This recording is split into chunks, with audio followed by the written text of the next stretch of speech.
Okay, welcome you all for this new session. In this session, we will see what is the unbalanced effect on the rotating and the reciprocating machines.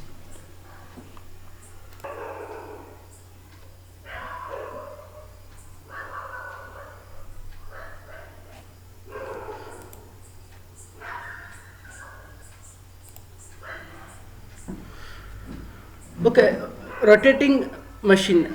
Any machine which has any rotating part is called as the rotating machine. If a machine which has the reciprocating part, it is called as the reciprocating machine. Let us consider a rotating machine which has a rotating mass of small m. The total mass of the rotating machine is capital M. So what is the effect of this rotating part or the eccentricity of this mass on the response of the system? Okay, so what is response? What is the vibration of the system? Okay, that is the response of the system.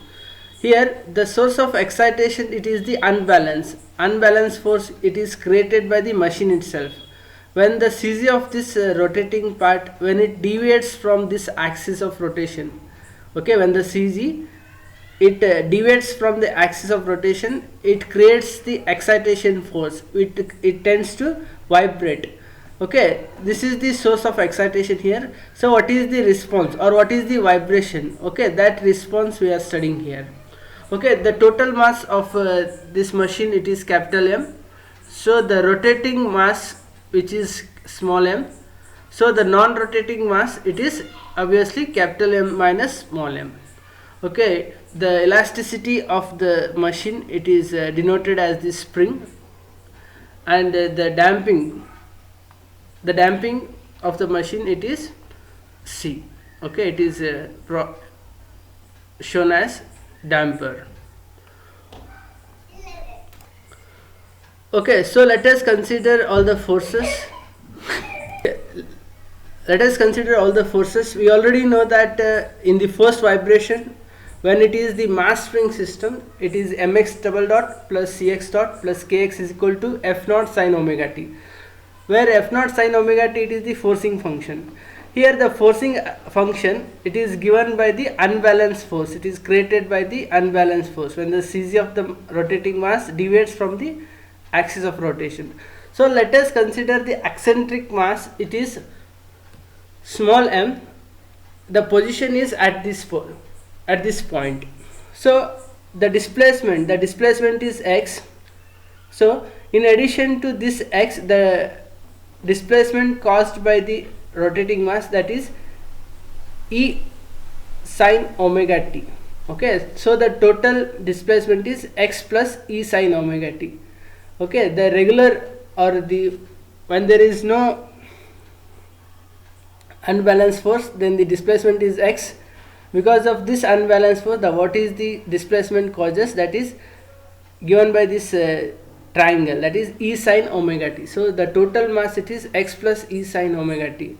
So let us consider split the total mass as the rotating mass and the non-rotating mass. So what is the acceleration force due to non-rotating force? That is capital M minus small m, where capital M is the total mass and small m, it is the rotating mass. So m minus small m, it is the non-rotating mass. So acceleration force is capital M minus small m x double dot. It is the acceleration force of the non-rotating force, and this is the acceleration force due to the rotating mass, that is x plus E sin omega t. Just it is explained how it is x plus E sin omega t.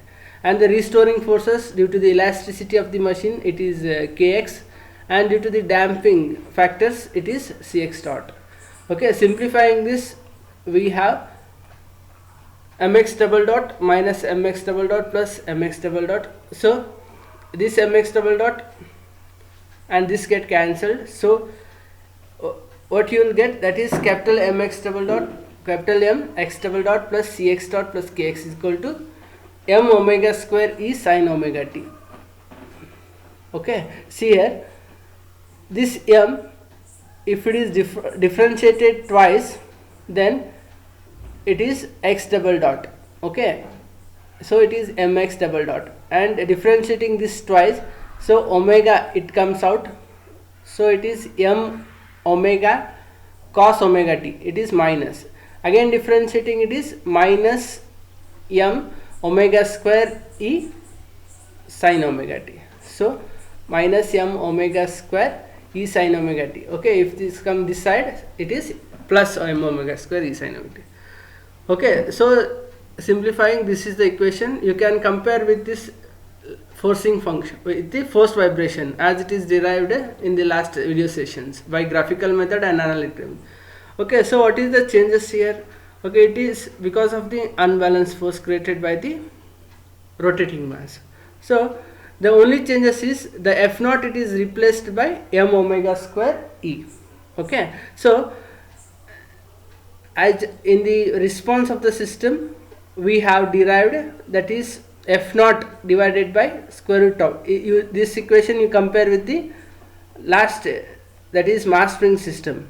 Okay, it is replaced, F naught is replaced with the m omega square e. You can compare these two equations where F naught is replaced with the m omega square e. F naught, it is replaced with the m omega square e. Okay, so m omega square e here, when it is divided by k, when it is divided by k, it is 1. If it is divided by k, m by k, it is omega n square. So omega by omega n square. Okay, c omega, it is already we done it in the last session, how it is 2 zeta omega by omega n square. You can refer that video. Okay, m omega square e, if it is divided by k, if it is divided by k, then it is, this m cannot be taken because k by m, k by capital M, it is omega n, not a small m. Okay, so considering capital M, we can written as small m divided by capital M e omega by omega n whole square. Okay, so this is the response of the system for the rotating mass. Okay, so the phase is 2 zeta omega by omega n divided by 1 minus omega by omega n square. Okay, there is no change in the phase, it is same as that of the mass spring system subjected to forcing function, it is same. Okay, here in the response, instead of F naught, it is replaced with the m omega square e here. So this is the response of the system for the rotating mass. This is the response. Already we know that the response, there are two parts, one is complementary and the other is particular solution. Complementary solution means when the sum of all the forces equal to 0. Okay, that is homogeneous equation. For homogeneous equation, that is the complementary. Okay, it is done in the free vibration. Okay, that is x e raised to minus zeta omega n t sin omega. As it lives for the shorter duration, it can be neglected, or it occurs only for the early stage, for the few seconds. So finally the response is, it is m omega square e sin omega t minus phi divided by square root of k minus m omega square. Okay, it is in the form of km omega. You can also write as the frequency ratio and zeta. Okay, so this is the response. This is same. When there is no damping, when zeta is equal to 0, how it can be written? When zeta equal to 0, okay, so it is 1 minus omega by omega n square only. This term, it is 0. Okay, it is the frequency. The analysis, it is same for the reciprocating unbalance. The only changes, it is, instead of rotating mass, you consider the inertia force due to reciprocating part. Okay, again here capital M is total mass, small m it is the moving part, mass of the moving part. Okay, so inertia force. Okay, there is no changes here. The excitation force also comes the same, it is m omega square e sin omega c. So analysis is same and the response is also same. Okay, there is no change at all.